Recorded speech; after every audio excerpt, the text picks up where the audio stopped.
Hello and welcome to Italics, the Italian-American magazine. I'm your host, Joseph Schelser. We come to you proudly this month from the CUNY TV studios here in the City University's beautiful new Graduate Center. Our building sits in the shadow of the magnificent Empire State Building, which now stands in our skyline as a lone sentinel. Since the tragic events of September 11th, the country has begun to unite, recover, and rebuild itself. As a nation, we enter into a dark, dangerous period of our history, knowingly seeking justice with a desire for a lasting peace for our families and the world in the not-too-distant future. We at Italics forge on in our original mission, in the spirit of remembrance and resolve, which is so obvious all around us. For the last 25 years, this being October, we have celebrated Italian Heritage and Culture Month in New York and all around the country.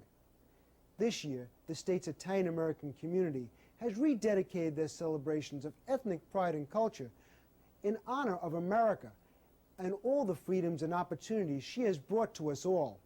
This seems especially poignant to us now as the nation endures during this trying and difficult period. This month, our entire episode of Italics consists of a myriad of events occurring all around New York that comprise the celebrations of Italian Heritage and Culture Month. Let's join Italics correspondent Francesca Madonia and the Italics crew as they travel around New York City, bringing the events of the month home to you. Hello and welcome to Italics. I'm Francesca Madonia. We're here at the New York City Columbus Day Parade, the nation's largest celebration of Italian heritage and culture. Of course, due to the recent tragedy in New York, today's celebration focuses on America and freedom. We'll be bringing you all the events that comprise the Italian Heritage and Culture Month in this month's Italics. Our coverage of Italian Heritage and Culture Month began at St. Dominic's Church in the Morris Park section of the Bronx, where a special memorial mass in honor of the Colombian Associations of the New York Fire and Police Department was celebrated by Reverend Monsignor George J. Caselli. After the Mass, Senator Guy Villela held his annual breakfast for all those marching in the Bronx Columbus Day Parade. Senator Villela was joined at the breakfast by Republican candidate for mayor of New York City, Michael Bloomberg. Well, today is always traditionally been the Columbus Day Parade for the Bronx, but it takes on a special significance today because we're not only celebrating the voyage of Columbus, but we're also paying honor and tribute to those who fell not only in the World Trade Center, but in the Pentagon and in that tragic flight that crashed in Philadelphia. Why is it important that we continue to go on? Well, we've lost 6,000 friends and relatives and co-workers. We've lost 400 people who literally went in to try to save others and unfortunately gave their lives, the firefighters and police and emergency service workers. I think you have to go on as respect for them. You have to go on because you can't let terrorists win. And you have to go on because that's the great thing about humanity. For all the tragedies in history, life goes on, and we all hope that tomorrow will be a better day, not just for us, but for our children and grandchildren and for everybody else. I spoke with officers of the Fire and Police Department's Colombian Associations and asked them about their feelings in celebrating the Columbus Day Parade this year. Well, normally we would go to a parade and we'd be smiling and laughing and have a lot of our colleagues out there marching with us. We would have a line of fire trucks out there and so forth. This year, due to the circumstances of September 11th, we're unable to do this. And the main reason is that we are still having memorial services on the average of probably 6 or 8 a day. We're still digging out over 300 more firefighters that are still missing at the ground zero. So it's not a happy occasion for us this year's Columbus Day. We will be doing a wreath-laying ceremony. We will go to St. Patrick's Cathedral and pray for all the victims and the survivors. And then next year we'll get back into business and hopefully we can bring some good out of this. The parades are held to honor our heritage, and we should always be proud of our heritage, and one has nothing to do with the other. Unfortunately, as we won't be marching in the parade for the first time since our inception and since the start of the Columbus Day Parade, due to the fact that we are still in mourning for our brothers and sisters that we lost in the tragedy of September 11th. But the parade should continue as a show of pride for our heritage. You will not be marching in today's event? No, we will not. We will not be participating in the Bronx Parade or any Columbus Day Parade because of the members that we've lost. This was one of the first public parades held in the city of New York since the tragedy of September 11, 2001. As the parade kicked off, marching up Morris Park Avenue, the firemen and fire trucks of local Morris Park Firehouse led the parade. Grand Marshal for this year's parade was legendary actor Burt Young. The Calandra Institute's own Maria Fusco was one of the honorary Grand Marshals. I'm thrilled. I'm so happy. I can't believe it. I'm really happy. Burt, how does it feel to be Grand Marshal? Oh, I'm big shot today. Big. As the marching bands, floats, and school children of the Bronx celebrated their heritage, culture, and country, the stars and stripes were seen waving everywhere one looked. Parade Chairman Dom DiProspero honored representatives of the Colombian Association, along with Grand Marshal Burt Young. I'm proud to be here, and I'm frightened at this very moment that the country's going through a real action overseas at this moment. God bless you all, and I truly love being here. Thank you. The sound of the bagpipes, traditionally heard during official funeral services for emergency personnel, has become, sadly, far too familiar to all the residents of New York City since the attacks of September. We'll hear a moving version of Amazing Grace from this Corrections Department bagpipe ensemble during the credits at the end of the show.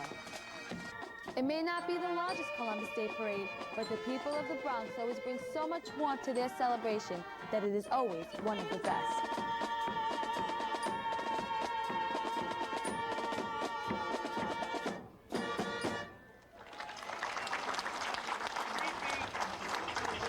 On the national holiday, Columbus Day, October 8th, we went to Fifth Avenue in Manhattan for one of the largest annual parades in the city of New York, the Columbus Citizen Foundation's Columbus Day Parade, now in its 57th year.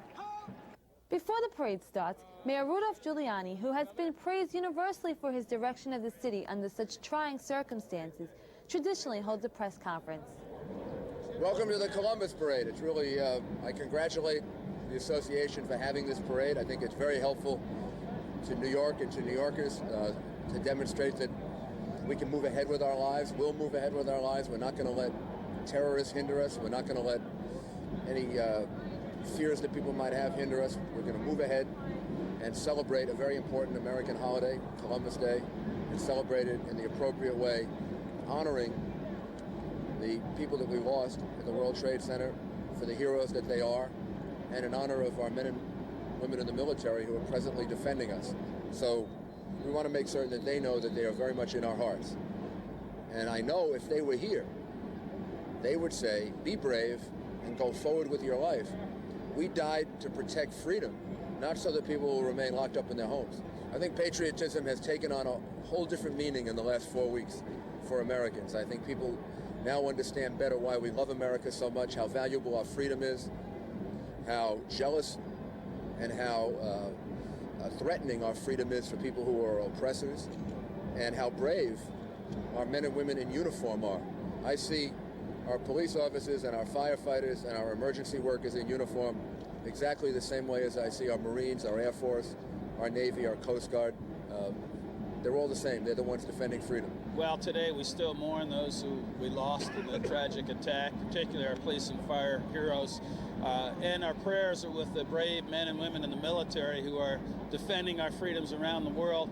It's also a day for celebration, to celebrate the fact that New York City still has the spirit, America has the spirit of patriotism. The bands are playing, the flags are waving, the crowds are here cheering, and it just shows that even in the most difficult circumstances and the most difficult times, New Yorkers and Americans still will utilize our freedom, respect our freedom, and respect those who defend those freedom by celebrating days like today. It's a great day in New York. It's a great day for a parade.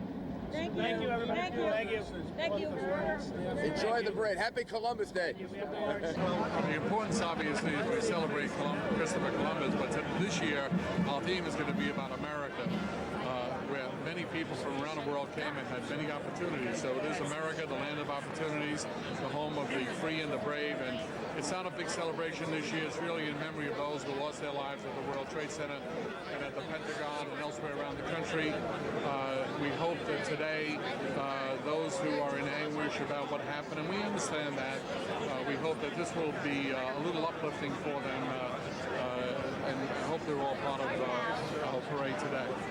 As the mayor and governor stride up Fifth Avenue towards St. Patrick's Cathedral to pay their respects to the clergy, while waving at the throngs of cheering spectators, and as the media frenzy swirls around them, the parade only officially begins when the banner of the Columbus Citizen Foundation is finally unfurled as it flies up the avenue. The Columbus Day Parade is always a political parade because of its proximity to Election Day, and this year's parade was especially so. Since New York City is in the middle of a mayoralty race, every one of the city's major candidates were out campaigning to all those registered voters. You know, it's a privilege to be an American, and it's really more about our way of life and the values that we hold in common, and that's what we're defending today. Traditionally, Fifth Avenue is fully trimmed in red, white, and green Italian flags. This year, the parade featured the grand old flag, the Star-Spangled Banner, flying from every building you looked at and waving from every hand of the crowd. Normally, there would be thousands of members from the different Colombian associations of the Uniformed Services of New York City marching in the parade. But in these difficult times, and in respect for those who lost and sacrificed so much, and for those who are still working on the recovery efforts, firefighters and fire engines from outside the city of New York honored their brothers by taking their places in the parade. Many high school marching bands, who usually compete for the honor to perform in this parade, canceled this year due to safety concerns. Some unusually more mature band members were seen marching up Fifth Avenue than in recent parades. And there were, of course, those intrepid bands that took Mayor Giuliani's advice and bravely set forth, one foot after the other, to march and play for the audience. It wouldn't be a Columbus Day parade without a beauty queen. Here, Miss America, a Grand Marshal, the New York Mets manager Bobby Valentine, and a visit from Cristoforo Colombo, the Genovese mariner. The beautiful smiling children aboard the Coolies Anemia Association float remind us that even though recent events have us as a nation offering more to charitable causes than ever before, all of the worthy causes that existed before the events of September 11th still need our support in dollars, now more than ever. Although there were those who advised against holding such a large public gathering in the city, so close to the events of September 11th, especially since the smoke from Ground Zero could be seen at the farthest ends of Fifth Avenue, the consensus was that we should all resume with our normal lives and activities, and happily we did. Hello and welcome to Italics. I'm Francesca Madonia. We're here in Cipriani's restaurant in New York City for Governor Pataki's annual celebration of Italian Heritage and Culture Month. The governor gathered a large crowd from the Italian-American community to deliver his proclamation of Italian Heritage and Culture Month in New York.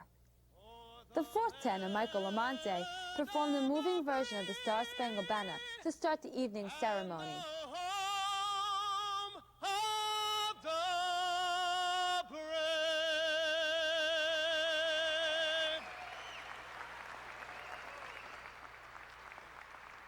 So tonight we ask for those spirits of such wonderful strength that we might overcome the evil that is around us.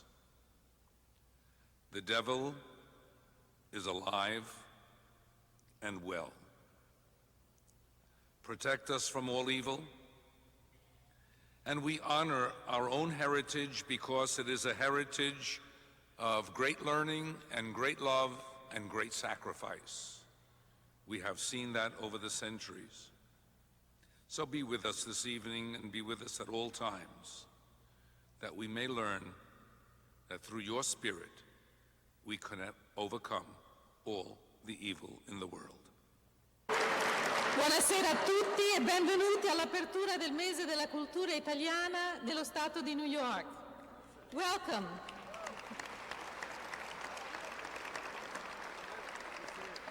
Welcome to Governor Pataki's official opening of Italian Heritage and Culture Month in the state of New York.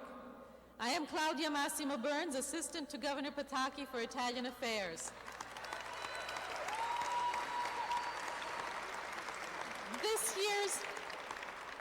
This year's theme for Italian Heritage and Culture Month is Giuseppe Verdi, a tribute to Italy's patriotic composer. Since Giuseppe Verdi was born on October 10th, 1813, we had originally selected this day, October 10th, for this ceremony. In celebrating Verdi's birth, his life, and not the anniversary of his death. Although the tone of the celebration has changed, it is in the same spirit that we felt that it was fitting to go ahead with this evening's event. I'll tell you, this is the 7th year I've had a chance to do this, but this is the 25th year that New York State has celebrated this great month as Italian Heritage and Culture Month in our wonderful state. And this was going to be the biggest and most exciting of all. But of course, events have changed everything. And yet, while we mourn the loss and the tragic events of September 11th, we have to go forward in recognition of the tremendous sacrifice and the heroes who gave their lives and who are down there today still risking their lives to protect us and to protect our freedom. And when I think of those heroes, I think of the fact that when those firefighters went into the towers, when the police officers and emergency service people responded on September 11th, they never asked the question why. They never asked what could happen to them. They had one simple goal in mind, and that was to save as many lives as they could. And in their courage, they saved tens of thousands of people who got out of the towers, and in the process inspired America with their courage. And we are a better state, a better country, a stronger country, more committed to defending our freedoms and treating each other the way we should because of their spirit and their valor. And we are very grateful and appreciative of them. In honor of the musical legacy of the great Italian composer Giuseppe Verdi, all of Governor Pataki's awardees this year excelled in some aspect of music. The children of author and musical educator Mary Jane Philip Matz were presented the Governor's Award on behalf of their mother in recognition of her work as a musicologist. Mrs. Anna Moffo was presented the Governor's Award in recognition as one of the premier operatic soprano vocal artists of the century. Maestro Vincent La Selva's work directing and conducting the New York Grand Opera, performing all 28 of Verdi's operas, merits the special acknowledgement and award from the Governor. Joseph Volpe is the general manager at the New York Metropolitan Opera. His longtime association with this prominent opera company in the world merits the Governor's Award for 2001.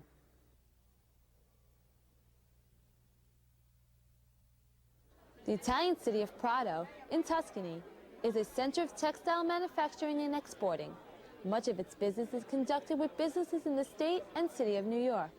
Unfortunately, Prato's yearly business expo in Italy coincided with our nation's recent tragedy, virtually canceling the event. To stimulate business, the City of Prato's Chamber of Commerce held another exposition here in New York City.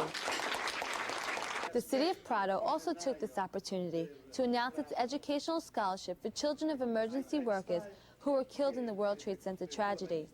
Silvano Gori, president of the Chamber of Commerce, spoke about the scholarship. Onorevole Gori, so che lei ha molti contatti di business qui a New York. Perché è stato importante per lei creare questa borsa di studio per le famiglie che hanno perso tanto? Ma noi riteniamo di far parte di queste famiglie, ma non è soltanto un problema legato ai rapporti di business che sicuramente sono forti, sono importanti, lo testimoniano anche le aziende che qui abbiamo portato. Forse è un po' un rinnovo del legame che abbiamo con gli Stati Uniti, è un rinnovo con questa comunità italiana e quindi ce la sentiamo nostra. La borsa di studio a parer mio ha un vantaggio rispetto a un'offerta che poteva essere fatta nel presente, mantiene nel tempo il rapporto, si stabilisce un rapporto duraturo e quindi questo è quello che noi ci auspichiamo. noi vorremmo rinsaldare questi rapporti anche quando di queste cose speriamo ci saremo scordati, o comunque non dico scordati, ma il ricordo sarà più tenue. Ecco, noi con questo rapporto con le borse di studio vogliamo mantenere con questi giovani anche un rapporto che duri nel tempo per sempre. Among many awardees, none was more warmly received than Christopher Ganji, son of the late New York City Fire Chief Peter Ganji Jr. Christopher was introduced by Vincenzo Mata of NIAF. Because Prado was expressing a sort of idea of not just giving scholarship, but tie a little closer with New York. And that's why we're going to study this program. But if you have the free hands, this time is the moment to really give it a warm applause to someone that suffered more than any one of us, a business wife or anything, because this kid and his family lost somebody very serious. So we thank you very much for this.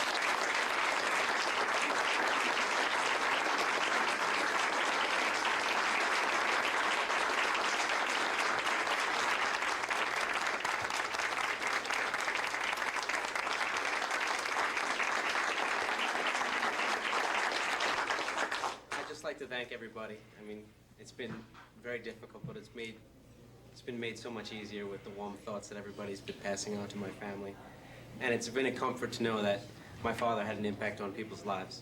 And although he's gone and I miss him terribly and our family is going through a tough time right now, we can see the response of people like this, like yourselves, and we can feel better that our father made an impact in people's lives. So I just wanted to thank everybody. Appreciate it. Thank you very much. The Columbus Citizen Foundation was founded by Generoso Pope, publisher and industrialist, and the grandfather of Paul Pope. Hello and welcome to Italics. I'm Francesca Madonia. We're here at the Columbus Citizen Foundation, where Paul Pope is unveiling a new portrait of his grandfather, Generoso Pope. The portrait was designed by renowned artist Constance Del Vecchio Motis. Generoso Pope meant many things to many people. To the hundreds of thousands of immigrants who read his Il Progresso Italo-Americano, not only did they learn the news, but they were given direction and guidance. To the city fathers who lord over New York, his Colonial Sand and Stone Company, his New York Trap Rock Company, his asphalt plants, and his moving cement trucks, you'll remember them, mixing the cement as they went about the streets of the city, the first, I might say, to innovate, provided for the infrastructure, Rockefeller Center comes to mind, that makes for the metropolis that we enjoy today. To the political chieftains, he provided an endless number of names of young Italian Americans who he thought were worthy of rising to the level of governance. Why the Italian community? I think the answers are obvious. There's nothing, quite frankly, that I would get more fulfillment and gratitude than doing this. I also want to state that I am rededicating myself to my grandfather's legacy and to the community at large. Standing here tonight, it gives me a profound sense of pride and humility to be here.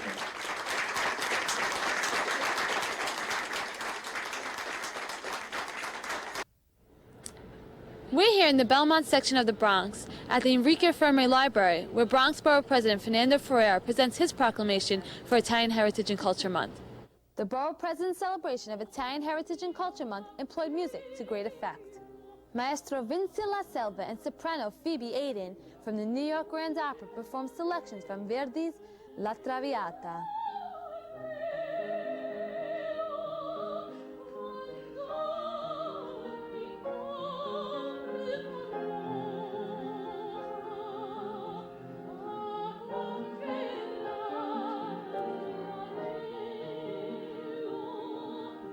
The children of PS 45, Thomas Giordano Middle School, sang a rousing version of God Bless America.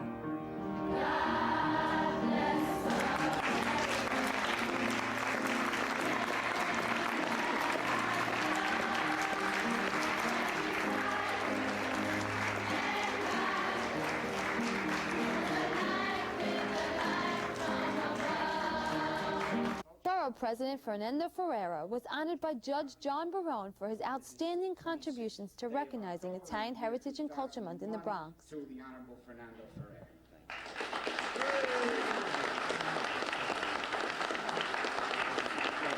Thank you.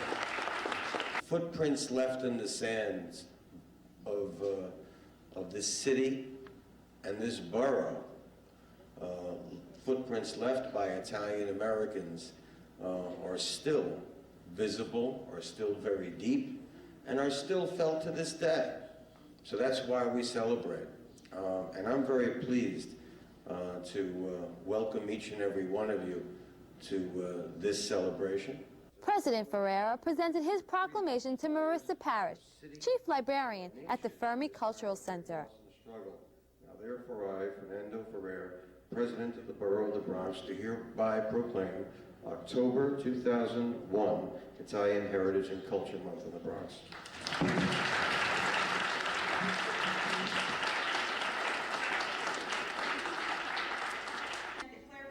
The Plaza Hotel was the location for the Italian Welfare League's annual gala luncheon and fashion show. The Italian Welfare League is the oldest recognized Italian-American mutual aid society still in existence. The gala luncheon also includes a silent auction of goods and services offered for charity. All funds raised by the League are donated today to the Twin Tower Funds. This year, the Italian Welfare League has a special duty. We are helping our very own in a very different way. Proceeds from this event will go to the Columbia Associations of the Fire and Police Departments. We are fortunate that their leadership is here to represent us. The Honorable Dominic Massaro presented Antoinette Gianmo with a Lifetime Achievement Award for her longtime tenure as president and her other good works with the League. Vincenzo Mato was presented with the Man of the Year Award for 2001 by the League. Gianna Parmenteri was presented with the Woman of the Year Award. But I do feel very humbled to accept this award, as I said. I am first generation Italian-American, and I always felt there was a lot of pressure to assimilate and to become either American or Italian. And now I don't have that pressure anymore because I feel very comfortable being both, but very, very happy to be American. And especially after all that's happened, I don't know why I'm teary, it must be my daughter. And I just would like to accept the award on behalf of all the Italian-American women in my family, in this room, and in our community who sacrificed so much to try and fit in and to try and propel their children forward, and to sacrifice everything and make themselves come last so they can better their family. Thank you.